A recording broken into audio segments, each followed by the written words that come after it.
ರಾಜಕೀಯ ವ್ಯಕ್ತಿ ಬರುವಾಗ ಯಾಕೆ ಕರೆಕ್ತೀರಿ ನೀವು? ಪ್ರಶ್ನೆ ಕೇಳಿ ಅಲ್ಲ. ಫುಡ್ ಫೆಸ್ಟ್ ಮಾಡ್ತಿದ್ರು MLA ಗಳು, ಅದನ್ನ ನಾವು ಬಯಲಿಗೆ ಎಳೆದಿದ್ದೇವೆ.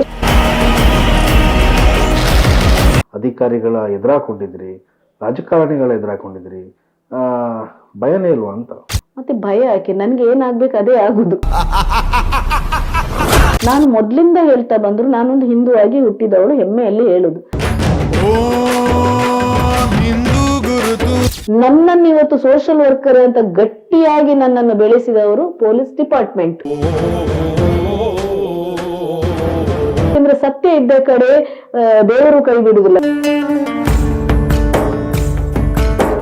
ಜನರಿಗೆ ಗೊತ್ತಾಗುದಿಲ್ಲ ಬರುವ ಕೇಸಸ್ಗಳೆಷ್ಟು ಮನೆಗೆ. ಒಂದು ಮಹಿಳಾ ಠಾಣೆಗೆ ಒಂದು ಮಹಿಳಾ ಇನ್ಸ್ಪೆಕ್ಟರ್ ಅನ್ನು ಕೊಡಿಸುವ ಹಾಗೆ ನೀವು ಮಾಡಬೇಕು ಅಂತ. ಸುರೇಶ ಅಂತ ಒಂದು ಕೇಸಲ್ಲಿ ನನ್ನ ಹತ್ರ ಲಂಚ ಕೇಳಿದ್ದ.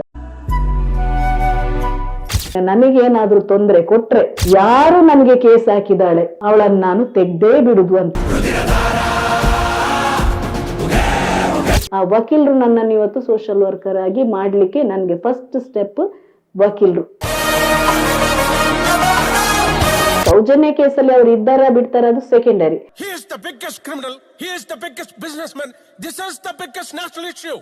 ಇವತ್ತು ಪಂಪೆಲ್ ರಕ್ತ ಅಂತ ನೀವು ನೋಡ್ಬಿರ್ಬೋದು, ನಾನು ಅದನ್ನ ಟಾಪಿಕ್ ಎತ್ತಲೇಬೇಕು.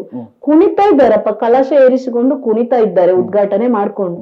ಆಯ್ತಪ್ಪ, ಗೊತ್ತಿಲ್ಲ ನೆಕ್ಸ್ಟ್ ಈಗ ಮಳೆ ಬರುವಾಗ ಕಲಶ ನೀರಲ್ಲಿ ಮುಳುಗ್ತದ, ಕಲಶ ತೇಲಿ ಹೋಗ್ತದ ಗೊತ್ತಿಲ್ಲ. ಅಲ್ಲಿ ಫ್ಲೈಓವರ್ ಅಡಿಯಲ್ಲಿ ತುಂಬಿ, ಆ ಫ್ಲೈಓವರ್ ಅಡಿಯಲ್ಲಿ ಎಷ್ಟೋ ಜನ ವಲಸಿಗರು ಅಲ್ಲಿ ಬಂದು ರಾತ್ರಿ ಮಲಗಿ ಬಾಟ್ಲು ಎಲ್ಲ ಕುಡಿತಾ ಇದ್ರು. ನಾನು ಮತ್ತು ಕುಡ್ಲರಾಂಪೇಜ್ ಅಜಯ್ 4-5 ಸಲ ಹೋಗಿ ರಾತ್ರಿ ಬೆನ್ನಟ್ಟಿಕೊಂಡು ವಿಡಿಯೋ ಮಾಡ್ಕೊಂಡು ತೋರಿಸಿ ಎಲ್ಲಾ ಕ್ಲೀನ್ ಮಾಡಿಸಿ. ಈಗ ಒಬ್ರು ಅಲ್ಲಿ ಮಲಗುದಿಲ್ಲ. ಅಲ್ಲಿ ಇದ್ದ ದೊಡ್ಡ ದೊಡ್ಡ ಸಂಘಟನೆ ಲೀಡರ್ಸ್ ಈಗ ಹೋಗಿ ನಮ್ಮ ಕಲಶ ನೋಡಿ ಅಂತ ತೋರಿಸ್ತಿದ್ದಾರೆ ವಿಡಿಯೋ ಮಾಡಿ. ಅಷ್ಟು ಅಲ್ಲಿ ಮಲಗಿರುವಾಗ ನಿಮ್ಮ ಹೆಸರಿನ ಮುಂದೆ ನೀವು ಊರಿನ ಹೆಸರು ಹಾಕೊಂಡು ಮೆರಿತಿರುವವರಿಗೆ ನಿಮಗೆ ಕಾಣ್ಲಿಲ್ವಾಗ? ಅಷ್ಟು ವಲಸಿಗರನ್ನು ಒಂದೇ ಒಂದು ದಿವಸ ನೀವು ಬಂದು ನಾನು ಮತ್ತು ಅಜಯ್ ಹೋಗಿ ರಾತ್ರಿ 10:30 ಗಂಟೆಗೆ ಓಡಿಸುದಾದ್ರೆ ಇಬ್ರು. ಆದ್ರೆ ಪಬ್ಲಿಕ್ ಕೆಲವರು ನಮ್ಮೊಟ್ಟಿಗೆ ರೋಡಲ್ಲಿ ಹೋಗುವವರು ಬಂದು ನಮ್ಮ ಒಟ್ಟಿಗೆ ನಿಲ್ತಾ ಇದ್ರು. ಯಾಕೆಂದ್ರೆ ಅವರು ತುಂಬಾ ಜೋರಿದ್ರು ವಲಸಿಗರು, ಏನ್ ಮಾಡ್ಲಿಕ್ಕೂ ರೆಡಿ ಇದ್ರು. ನಾವು ಹೋಗ್ತಿದ್ದೆವು. ಆ ನಂತರ ಪೊಲೀಸ್ನವ್ರು ಬರ್ಲಿಕ್ಕೆ ಶುರು ಆಯ್ತು. ಆ ನಂತರ ಅವರು 1-2 ಪರ್ಮನೆಂಟ್ ನಿಲ್ಲಿಸ್ಲಿಕ್ಕೆ ಶುರು ಆಯ್ತು. ಆಗ ಎದ್ದು ಹೋದ್ರು. ನೀವೀಗ ಕಲಶ ಮಾಡುವಾಗ ಅದನ್ನು ದೊಡ್ಡ ಇದ್ರಲ್ಲಿ ವಿಜೃಂಭಿಸ್ತಾ ತೋರಿಸ್ತಿದ್ದೀರಿ, ನಮ್ಮ ಸೌಂದರ್ಯ ನೋಡು ಇದು ನೋಡಿ. ಮೊನ್ನೆಲ್ಲ ಎಲ್ಲಿದ್ದೀರಿ ನೀವು? ಎಲ್ಲಿದ್ದೀರಿ? ಯಾರು ಇರ್ಲಿಲ್ಲ. ಹೆಸರು ಉಳಿಸ್ಬೇಕಾದ್ರೆ ಎಲ್ಲ ತೋರಿಸ್ಬೇಕಾದ್ರೆ ಎಲ್ಲ ನೀವು ಮಾಡ್ತೀರಿ. ಅಲ್ಲಿ ಶುದ್ಧತೆ ಬಗ್ಗೆ ನಾಳೆ ಗೊತ್ತಿಲ್ಲ ಇನ್ನು. ಅಲ್ಲಿ ಕಲಶ ಉಳಿತದ, ಮಳೆ ಬರುವಾಗ ಪಂಪ್ ಆಯಿಲ್ ಅಡಿಯಲ್ಲಿ ನೀರು ತುಂಬುತ್ತದೆ, ಆ ಕಲಶದ ಒಳಗೆ ನೀರು ತುಂಬಿ ಕಲಶವೇ ಮುಳುಗ್ತವೆ, ನಂಗೆ ಗೊತ್ತಿಲ್ಲ. ಆದ್ರೆ ಪ್ರತಿಯೊಂದನ್ನು ಪ್ರಮೋಷನ್ ಮಾಡ್ಲಿಕ್ಕೆ ನೀವೆಲ್ಲ ಇರ್ತೀರಿ. ನಮ್ಮ ಊರು, ನಮ್ಮ ಮಂಗಳೂರು, ನಮ್ಮ ತುಳುವರು, ನಮ್ಮ ತುಳು ಜನರು ಎಲ್ಲ ನೀವು ಮಾತಾಡ್ತೀರಿ. ಇದಕ್ಕೆಲ್ಲ ಮಾತಾಡುದಿಲ್ಲ. ರಾಜಕೀಯ ವ್ಯಕ್ತಿ ಬರುವಾಗ ಯಾಕೆ ಕರೆಕ್ತೀರಿ ನೀವು? ಪ್ರಶ್ನೆ ಕೇಳಿ ಅಲ್ಲ. ಕನಿಷ್ಠ ಒಂದು ಕಾರ್ಪೊರೇಟರ್ ಅನ್ನು ಮಾತಾಡ್ಲಿಕ್ಕೆ ಧೈರ್ಯ ಇಲ್ಲ ಇಲ್ಲಿ ಅವರಿಗೆ. ಕಾರ್ಪೊರೇಟರ್ ಅನ್ನು ಪ್ರಶ್ನೆ ಕೇಳಲಿಕ್ಕೆ ಧೈರ್ಯ ಇಲ್ಲ. ನನಗೆ ಗೊತ್ತಿಲ್ಲ ಯಾಕೆ. ಕಮಿಷನರ್ ಬಿಡಿ ಭೇಟಿ ಆಗುದು, ನಗರ ಪಾಲಿಕೆ ಕಮಿಷನ್. ನಿಮ್ಮ ಕಾರ್ಪೊರೇಟರ್ ಅನ್ನು ಪ್ರಶ್ನೆ ಕೇಳಲಿಕ್ಕೆ ಆಗದಿದ್ರೆ ನೀವ್ ಎಂತಕ್ಕೆ ಇಲ್ಲಿ ಬುದ್ಧಿವಂತರು? ಇದು ನಾವು ಪ್ರಶ್ನೆ, ನೋವಾದ್ರೂ ಚಿಂತಿಲ್ಲ, ಇದು ನಾವು ಹೇಳುದು. ಯಾಕಂದ್ರೆ ಬೇಕಾದಷ್ಟು ಕೆಲಸಗಳನ್ನು ನಾವು ಹೋಗಿ ಮಂಗಳೂರಲ್ಲಿ ಮಾಡಿದ್ದೇವೆ, ಬೇಕಾದಷ್ಟು ಕ್ಲೀನ್ಗಳನ್ನು. ಜನಪ್ರತಿನಿಧಿಗಳು ಮಾಡುವ ತಪ್ಪನ್ನು ಫುಡ್ ಫೆಸ್ಟ್ ಮಾಡ್ತಿದ್ರು MLA ಗಳು, ಅದನ್ನ ನಾವು ಬಯಲಿಗೆ ಎಳೆದಿದ್ದೇವೆ. ಎಷ್ಟು ಇವರು ಹಣ ಲೂಟಿ ಮಾಡ್ತಿದ್ರು. ಈ ಸಲ ಫುಡ್ ಫೆಸ್ಟ್ ಕಾಣ್ತಾ ಇಲ್ಲ, ನನ್ಗೆ ಗೊತ್ತಿಲ್ಲ ಯಾವಾಗ ಮಾಡ್ತಾರಂತ. ಕ್ವಶನ್ ಯಾಕೆ ಮಾಡುದಿಲ್ಲ? ಯಾರು ಮಾಡ್ತಾ ಇಲ್ಲ. ನಾವು ಆರಿಸಿಕೊಂಡು ಬರುದು ಒಬ್ಬನಿಗೆ ಕೆಲಸ ಕೊಡುದಲ್ಲ, ಅವನ ಸ್ವ ಇಚ್ಛೆಯಲ್ಲಿ ಬರುದು. ಹೌದಾ? ನೀನಲ್ಲದ್ರೆ ಇನ್ನೊಬ್ಬ, ಒಂದು ಪಕ್ಷದಲ್ಲಿ ಒಬ್ಬನೇ ವ್ಯಕ್ತಿ ಇರುವುದಿಲ್ಲ ಅಲ್ಲ, ಯಾರನ್ನು ಇದು ಮಾಡ್ಬೋದು. ನೀವ್ ಯಾಕೆ ಖಂಡಿಸುದಿಲ್ಲ ಇವನು ಸರಿ ಇಲ್ಲ ಅಂತ? ಜನರಿಗೆ ಭಯ. ಗೊತ್ತಿಲ್ಲ, ನನ್ಗೆ ದಕ್ಷಿಣ ಕನ್ನಡ, ಈಗ ಮಂಗಳೂರು ಉಡುಪಿ ಅಂತ ಹೇಳೋ ಬೇಜಾರು, ದಕ್ಷಿಣ ಕನ್ನಡ ಉಡುಪಿ ಅಂತ ನೀವು ಹೇಳುವಾಗೆ ಹೊರಗಿಂದ ಕೂತು ಬ್ಯಾಂಗ್ಳೂರ್ನವರಿಗೆ, ಬೇರೆ ರಾಜ್ಯದವರಿಗೆಲ್ಲ ನೋಡುವಾಗ ಭಯಂಕರ ಬುದ್ಧಿವಂತರು. ಆದ್ರೆ ಬುದ್ಧಿವಂತರು ಕೇವಲ ರಾಜಕೀಯ ವ್ಯಕ್ತಿಗಳನ್ನು ಯಾಕೆ ಭಯ ಪಡ್ತಾರೆ ಕ್ವಶನ್ ಮಾಡ್ಲಿ ಗೊತ್ತಿಲ್ಲ. ನಾವೊಂದು ಸೋಷಿಯಲ್ ವರ್ಕರ್ ಆಗಿ ಹೆಣ್ಣಾಗಿ ಕೇಳೋ ಪ್ರಶ್ನೆ, ನಿಮ್ಮ ಮನೆದು ಪ್ರಾಬ್ಲಮ್ ಬರುವಾಗ ನೀವೊಂದು ಕಾರ್ಪೊರೇಟರ್ ಹತ್ರ ಯಾವಾಗ ನಿಮ್ಗೆ ಮಾತಾಡ್ಲಿಕ್ಕೆ ತಾಕತ್ತಿಲ್ವಾ ಆವರೆಗೆ ಇಲ್ಲಿ ಸರಿ ಆಗುದಿಲ್ಲ. ಈಗ ಒಂದಷ್ಟು ಅಧಿಕಾರಿಗಳನ್ನ ಬೆನ್ನತ್ತಿದ್ರಿ, ಅಥವಾ ಅಧಿಕಾರಿಗಳ ಎದುರಾಕೊಂಡಿದ್ರಿ, ರಾಜಕಾರಣಿಗಳ ಎದುರಾಕೊಂಡಿದ್ರಿ, ಭಯನೇ ಇಲ್ವಾ ಅಂತ? ಇಲ್ಲ, ಅಂದ್ರೆ ತುಂಬಾ ಜನ ಈ ಪ್ರಶ್ನೆ ಕೇಳ್ತಾರೆ, ಭಯ ಇಲ್ವಾ, ಥ್ರೆಟ್ ಇಲ್ವಾ, ನಿಮ್ಗೆ ಹೇಗೆ ಧೈರ್ಯ?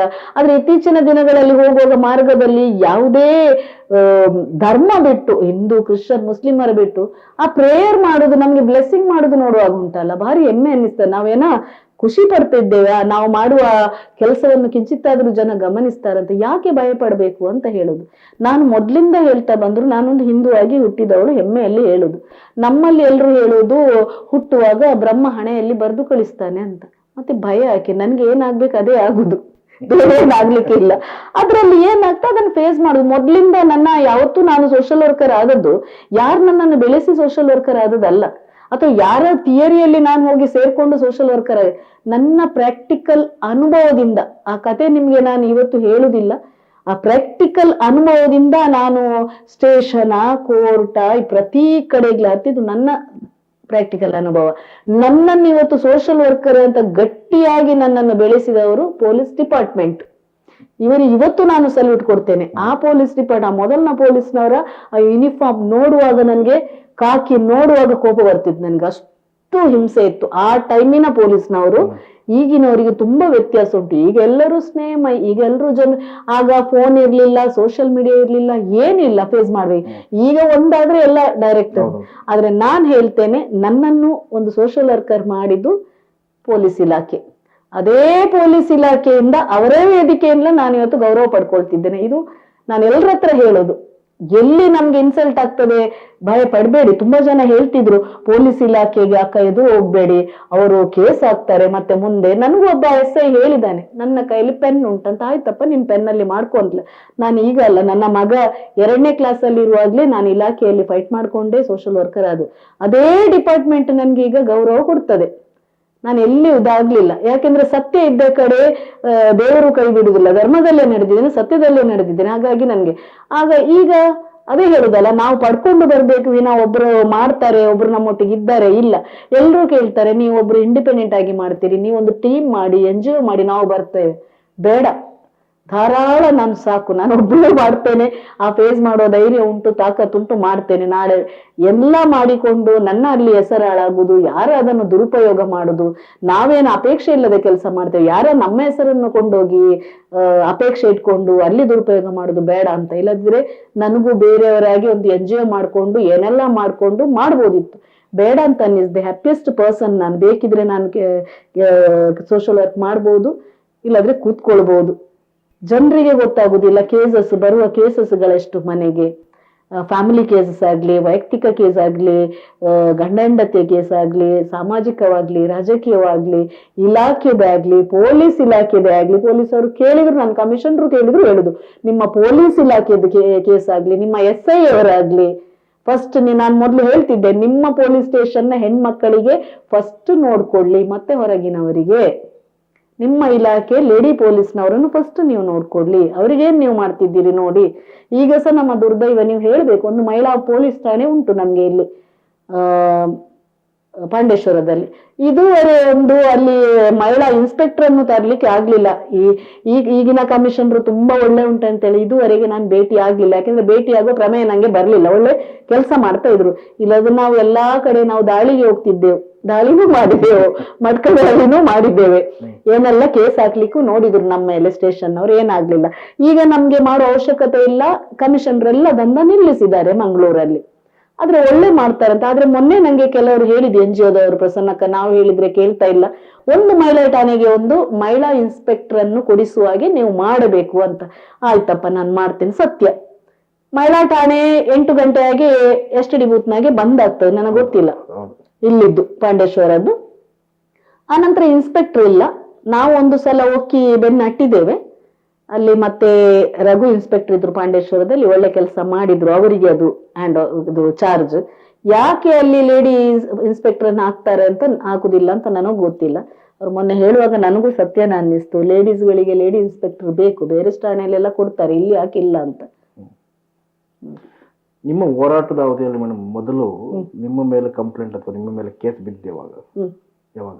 ಬೇಕಾದಷ್ಟು ಬಿದ್ದಿದೆ. ಮೊದಲನೇ ಬಾರಿಗೆ ಯಾವಾಗ ಕೇಸ್ ಬಿತ್ತು? ಮೊದಲನೇ ಬಾರಿಗೆ ನಾನೊಂದು ಸೋಷಿಯಲ್ ವರ್ಕರ್ ಆಗಿ ಇಷ್ಟು ಸ್ಟ್ರಾಂಗ್ ಆಗ್ಲಿಕ್ಕೆ ಕಾರಣ ಒಂದು ಸಿವಿಲ್ ಮ್ಯಾಟರ್. ನಾನೊಂದು ಮನೆಯಲ್ಲಿ ರೆಂಟಿಗಿದ್ದೆ.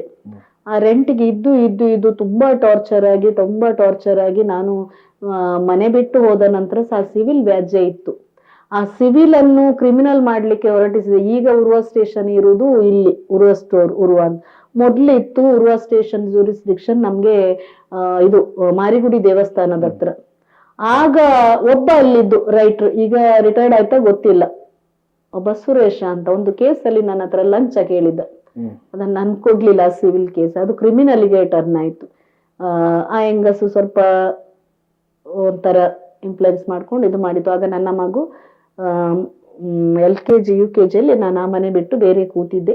ಆ ಸಿವಿಲ್ ವ್ಯಾಜ್ಯ ಹೋಗಿ ಕ್ರಿಮಿನಲ್ ನನ್ನನ್ನು ಡಾಕ್ಯುಮೆಂಟಿಗೆ ಅಂತ ತೋರಿಸ್ಲಿಕ್ಕೆ ಅಂತ ಕರೆದ್ರು. ಸಂಡೆ ನಾನು ಸತ್ಯದಲ್ಲಿ ಹೋದೆ ಸ್ಟೇಷನಿಗೆ, ನಿಮ್ಮ ಡಾಕ್ಯುಮೆಂಟ್ ತನ್ನಿ ಅಂತ. ವಕೀಲರ ಹತ್ರ ಸಹ ಕೇಳಿದೆ, ಹೋಗಿ ಪ್ರಸನ್ನ ಡಾಕ್ಯುಮೆಂಟ್. ಅಲ್ಲಿ ಹೋಗುವಾಗ ನನ್ನನ್ನು ಕೂತ್ಕೊಳ್ಳಿಸಿದಾಗ ಹೇಳಿದ್ರು, ನಿಮ್ಮನ್ನು ಅರೆಸ್ಟ್ ಮಾಡಿದೆವು ನಾವು. ಆಯ್ತು ಅಂತ ಹೇಳಿದೆ. ಫಸ್ಟ್ ಎಕ್ಸ್ಪೀರಿಯನ್ಸ್ ನಂದು. ಮಗ UKG ಮನೆಯಲ್ಲಿದ್ದಾನೆ, ನಾನು ಸಂಡೆ ಹೋಗಿದ್ದೇನೆ. ನನಗೆ ಯಾರು ಅಲ್ಲಿ ಕೇಳುವವರಿಲ್ಲ, ಆಗ ಫೋನ್ ಇಲ್ಲ, ಏನಿಲ್ಲ, ಎಂತ ಏನ್ ಮಾಡುದು. ಊಟ ಮಾಡಿ ತಿಂಡಿ ತಿನ್ನಿ, ನಾನು ನೀರು ಸಮೇತ ಮುಟ್ಲಿಲ್ಲ ಆ ದಿವಸ ಸಂಡೆ. ನೋಡುವ ಅಲ್ಲ ಮೇಡಮ್, ಗೊತ್ತಾಯ್ತು ನನ್ನನ್ನು ಇಲ್ಲಿ ತಂದು ಕೂತ್ಕೊಳ್ಳಿಸಿ ನೀವು ಡಾಕ್ಯುಮೆಂಟ್ಸ್ ನೋಡದೆ ನನ್ಗೆ ಹೀಗೆ ಮಾಡ್ತಿದ್ದೀರಲ್ಲ, ನಾನು ಫೇಸ್ ಮಾಡ. ಆವತ್ತು ನಾನು ಎಣಿಸಿದ್ದೇನೆ, ನನಗೇನಾದ್ರೂ ತೊಂದರೆ ಕೊಟ್ರೆ, ಯಾರು ನನಗೆ ಕೇಸ್ ಹಾಕಿದಾಳೆ ಅವಳನ್ನು ನಾನು ತೆಗ್ದೇ ಬಿಡುದು ಅಂತ. ಅಂದ್ರೆ ಕೆಲವು ಪೊಲೀಸರು ಒಂದು ವ್ಯಕ್ತಿಯನ್ನು ಬದಲು ಮಾಡ್ಲಿಕ್ಕೆ ಸಹ ಒಂದು ಪೊಲೀಸ್ ಇಲಾಖೆಗೆ ಆಗ್ತದೆ, ಒಂದು ವ್ಯಕ್ತಿಯನ್ನು ಕ್ರಿಮಿನಲ್ ಮಾಡ್ಲಿಕ್ಕೆ ಸಹ ಒಂದು ಪೊಲೀಸರಿಂದ ಸಾಧ್ಯತೆ ಉಂಟು. ಆ ಟೈಮಿಗೆ ನನ್ನ ಮನಸ್ಸಿಗೆ ಬಂದದ್ದು, ಯಾವುದೂ ಮಾಡೋದನ್ನು ಸಿವಿಲ್ ಕೇಸ್ ಇಟ್ಕೊಂಡು ಲಂಚ ಇಟ್ಕೊಂಡು ಓಪನ್ ಆಗಿ ಹೇಳ್ತೇನೆ ನಾನು, ಆ ವ್ಯಕ್ತಿ ಹೇಳ್ತೇನೆ, ಎಲ್ಲ ಹೇಳ್ತೇನೆ. SI ಕುಟಿನರ್ ಅಂತ ಇದ್ದದ್ದು, ಅದಕ್ಕಿಂತ ಮೊದಲು ಮಲ್ಲಿಕ್ ಅಂತ ಇದ್ದದ್ದು. ಮಲ್ಲಿಕ್ ಇದ್ರಲ್ಲಿ ಹೋದ ನಂತರ ಕುಟಿನರು ಹೊಸತ್ತು ಬಂದದ್ದು, ನನ್ನನ್ನು ಪರಿಚಯವೇ ಇಲ್ಲ, ಕ್ರಿಮಿನಲ್ ಹಾಕಿ ಬಿಡು. ಆದ್ರೆ ನನಗೆ ಆ ದೇವರು ಯಾರು ಗೊತ್ತಿಲ್ಲ, ಜಡ್ಜ್ ನನ್ನನ್ನು ಗಾಡಿಯಲ್ಲಿ ಕುತ್ಕೊಂಡಿಸಿದ್ರು. ನನಗೆ ಯಾವ ಇದು ಬೇಲಿಗೂ ಯಾರು ಇರ್ಲಿಲ್ಲ. ಜಡ್ಜ್ ನೋಡಿದ್ರು, ಒಂದು ವಕೀಲರು, ಆ ವಕೀಲರಿಗೂ ನನಗೂ ಗೊತ್ತುಂಟು. ಆ ವಕೀಲರು ನನ್ನನ್ನು ಇವತ್ತು ಸೋಷಿಯಲ್ ವರ್ಕರ್ ಆಗಿ ಮಾಡ್ಲಿಕ್ಕೆ ನನಗೆ ಫಸ್ಟ್ ಸ್ಟೆಪ್ ವಕೀಲರು. ಅದು ಯಾರಿಗೂ ಈಗ ಹೇಳಿದ್ರೆ ಪ್ರಸನ್ನಕ್ಕ ಇವರ ಹೆಸರು ಯಾಕೆ ಹೇಳ್ತಾರೆ ಅಂತ, ಹೇಗೆ ಸಹ ಇರ್ಲಿ, ಏನು ಸಹ ಇರ್ಲಿ.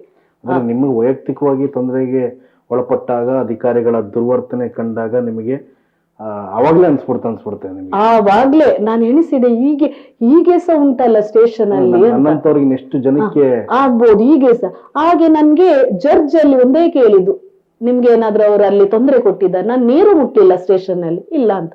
ಇದು ಸಿವಿಲ್ ವ್ಯಾಜ್ಯ ಅಂತ ಜಡ್ಜ್ ನನ್ನನ್ನು ರಿಲೀಸ್ ಮಾಡಿದ್ರು. ಅಲ್ಲಿಂದ ಮತ್ತೆ ನಾನು ಬಂದೆ. ಆವತ್ತು ಒಂದು ವೇಳೆ ನನ್ನನ್ನು ಒಂದು ದಿವಸ ಆದ್ರೂ ರಿಮಾಂಡಿಗೆ ಹಾಕ್ತಾರೆ ಇವರ ಹಠದಲ್ಲಿ.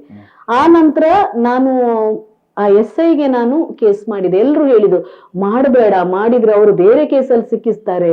ನಾನು ಹಾಕಿದ ಕೂಡ ಆ SI ನನ್ನನ್ನು ಮುಂದೆ ಕೂತ್ಕೊಳ್ಳಿಸಿ ಸಾರಿ ಕೇಳಿತ್ತು. ನನಗೆ ಗೊತ್ತೇ ಇರ್ಲಿಲ್ಲ ಈ ಕೇಸಿನ ಬಗ್ಗೆ, ನನ್ಗೆ ಅವರು ಫೀಡ್ ಮಾಡಿದ್ರು, ಅದನ್ನ ನಾನು ನೋಡಿದೆ ಅಂತ, ಅದನ್ನ ನಾನು ಮಾಡಿದೆ ಅಂತ. ಆವತ್ತು ನನ್ನೊಟ್ಟಿಗಿದ್ದದ್ದು ಒಬ್ಬ ವಕೀಲರು, ಅವರಿಗೆ ಶಾಕ್ ಆಗಿದೆ. ಇದು ದೊಡ್ಡ ವಕೀಲರು, ಇಲ್ಲಿ ಪ್ರಸಿದ್ಧಿ ಪಡೆದ ವಕೀಲರು.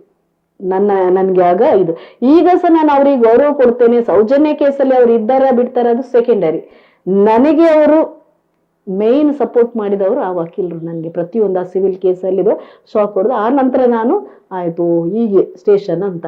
ಪೊಲೀಸರನ್ನು ನೋಡುವಾಗ, ನನಗೆ ಯೂನಿಫಾರ್ಮ್ ನೋಡುವಾಗ ಎಲ್ಲಿಲ್ಲದ ಕೋಪ ಬರ್ತಿತ್ತು.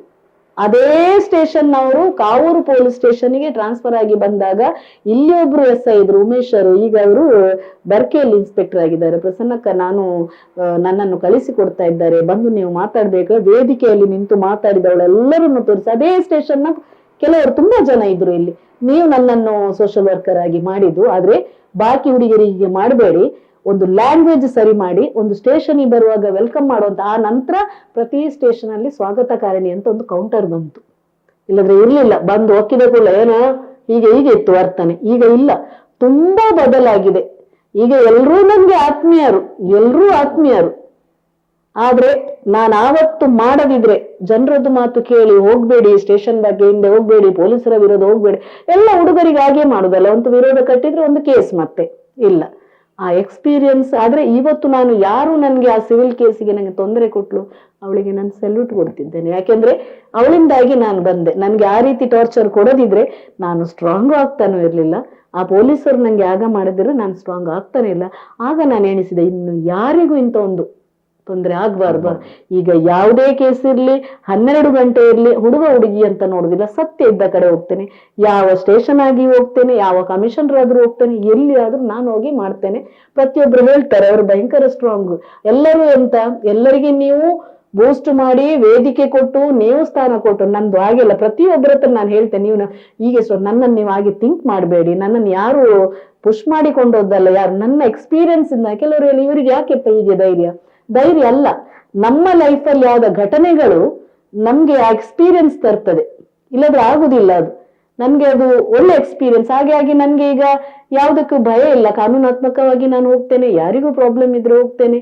ಈಗ ಮಾತ್ರ ಎಲ್ಲಾ ಸ್ಟೇಷನ್ ಅಲ್ಲಿ ನನ್ಗೆ ಆತ್ಮೀಯರು ಎಲ್ಲ ಇನ್ಸ್ಪೆಕ್ಟರ್ ಎಲ್ಲಿ ಹೋದ್ರು ಸಹ ಗೌರವ ಕೊಡ್ತಾರೆ, ಮಾಡ್ತಾರೆ. ಆದ್ರೆ ನಾವು ಮಾಡಿದ ಕೆಲಸಗಳಲ್ಲಿ ವಿನಃ ನಾವು ರಾಜಕೀಯದಲ್ಲಿ ಹೋದ್ರೆ ಅವ್ರು ನಮ್ಗೆ ಬೆಳೆಸಿದ್ದು, ಅವ್ರು ನಮ್ಗೆ ಮಾಡಿದ್ದು ಇಲ್ಲ.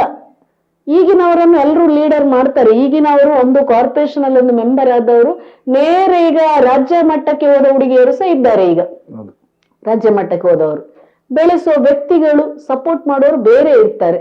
ನಮ್ಗೆ ಆ ಸಪೋರ್ಟ್ ಬ್ಲೆಸ್ಸಿಂಗ್ ಯಾವ್ದು ಬೇಡ. ಇವತ್ತು ಹ್ಯಾಪಿಯೆಸ್ಟ್ ಸೋಷಿಯಲ್ ವರ್ಕರ್ ನಾನು. ಇದೇ ರಾಜಕೀಯದಲ್ಲಿ ಪ್ರಾಬ್ಲಮ್ ಬರುವಾಗ ಸಹ ನನ್ಗೆ ಕಾಲ್ ಬರ್ತದೆ. MLC ಗಳು ರೆಫರ್ ಮಾಡ್ತಾರೆ, MLA ಗಳು ರೆಫರ್ ಮಾಡ್ತಾರೆ, ಪ್ರಸನ್ನಕ್ಕ ನಮ್ಮಿಂದ ಆಗುದು, ನೀವು ಮಾಡಿ ಅಂತ. ಯಾರನ್ನ ನಾನು ಹಿಂದೆ ಕಳಿಸುವುದಿಲ್ಲ, ಸರಿಯಾ ತಪ್ಪ ನೋಡಿ, ಹಿಂದೆ ಕಳಿಸುವುದಿಲ್ಲ. ಅವರು ಮುಚ್ಚಿಡ್ತಾರೆ, ನಾವು ಕಳಿಸುದಂತ ಹೇಳುದಿಲ್ಲ. ಅವರಿಗೆ ಮರ್ಯಾದೆ ಪ್ರಶ್ನೆ ಅಲ್ಲ. ಇಲ್ಲಿ MLC ನಿಮ್ಮ ಕಿಶೋರ್ ಆಗ್ಲಿ ಯಾವನಾಗ್ಲಿ ವೇಸ್ಟ್ ಬಾಡಿಗಳು, ನಾನು ಅದನ್ನೇ ಹೇಳುದು. ಒಟ್ಟಿಗೆ ಕೆಲಸ ಮಾಡಿದವರು, ಹೇಳಿದ್ದೇನೆ, ಒಟ್ಟಿಗೆ ಕೆಲಸ ಮಾಡಿದವರು ನಾವು. ಆದ್ರೆ ಎಲ್ಲ ಸ್ವಾರ್ಥಕ್ಕೆ ಬಳಸ್ತಾರೆ. ಜನರಿಗೆ ನೋಡುವಾಗೆಲ್ಲ ಮುಖವಾಡಗಳು. ಆದ್ರೆ ಒಳ್ಳೆ ಕೆಲಸ ಮಾಡಿ, ನಿಮ್ಗೆ ಕೊಟ್ಟ ಪೋಸ್ಟ್ ಅನ್ನು 5 ವರ್ಷದಲ್ಲಿ ನೀವು ಏನ್ ಮಾಡ್ತೀರಾ ಬಿಟ್ರೆ ಗೊತ್ತಿಲ್ಲ, ಸ್ವಲ್ಪ ಆದ್ರೂ ಜನರ ಸೇವೆ ಮಾಡಿ ಅಂತ ಹೇಳುದು. ನಾನು ಇತ್ತು ಆಸೆ ಇತ್ತು, ಇನ್ನು ಅಂತೂ ನನ್ಗೆ ರಾಜಕೀಯದ ಆಸೆನೂ ಬಿಟ್ಟಿದ್ದೇನೆ, ಯಾವುದು ಬೇಡ, ಹೀಗೆ ಖುಷಿಯಲ್ಲಿದ್ದೇನೆ. ಜನರ ಪ್ರೀತಿ ಅಂತೂ ತುಂಬಾ ತುಂಬಾ ತುಂಬಾ ಗಳಿಸಿದೆ. ರಾಜಕೀಯಲ್ಲಿದ್ರು ವೈರತ್ವ ಇರ್ತದೆ ಎಲ್ರಿಗೂ, ಆ ಪಕ್ಷ ಈ ಪಕ್ಷ. ಈಗ ಇಲ್ಲ, ನನ್ನ ಹತ್ರ ಯಾರಿಗೂ ಕೋಪ ಇಲ್ಲ, ಯಾವ ಧರ್ಮಕ್ಕೂ ಕೋಪ ಇಲ್ಲ. ಬೇಸರ ಆಗ್ತದೆ. ಮಂಗಳೂರಲ್ಲಿ ಹೋಗುವಾಗ ಒಂದು ಹೋಟೆಲಿಗೆ ಹೋದ್ರೆ ಕೆಲವರು ಬಿಲ್ಲು ತಗೊಳ್ಳುದಿಲ್ಲ, ತರಕಾರಿಗೆ ಹೋದ್ರೆ ಓಡಿ ಬಂದು ತರಕಾರಿ ಕೊಂಡು, ಇದೆಲ್ಲ ನೋಡುವಾಗ ಆ ಪ್ರೀತಿ ಹೋಗುದಿಲ್ಲ. ಯಾಕಂದ್ರೆ ನೋವಾಗ್ತದೆ ಜನರ ಪ್ರೀತಿ ನೋಡುವಾಗ ಉಂಟಲ್ಲ. ಅವರಿಂದ ನಮ್ಗೆ ಅಂತ ಎಕ್ಸ್ಪೆಕ್ಟೇಷನ್. ಆದ್ರೆ ಪ್ರೀತಿ ನೋಡುವಾಗ ತುಂಬಾ ಜನ ಅಬ್ಸರ್ವ್ ಮಾಡುದು, ಮಾತಾಡುದು, ಬ್ಲೆಸ್ ಮಾಡುದು, ಇದನ್ನು ಪಡ್ಕೊಂಡಿದ್ದೇನೆ. ತುಂಬಾ ಸಾಕು ಅಂತ ಹೇಳುದು, ತುಂಬಾ ಸಾಕು.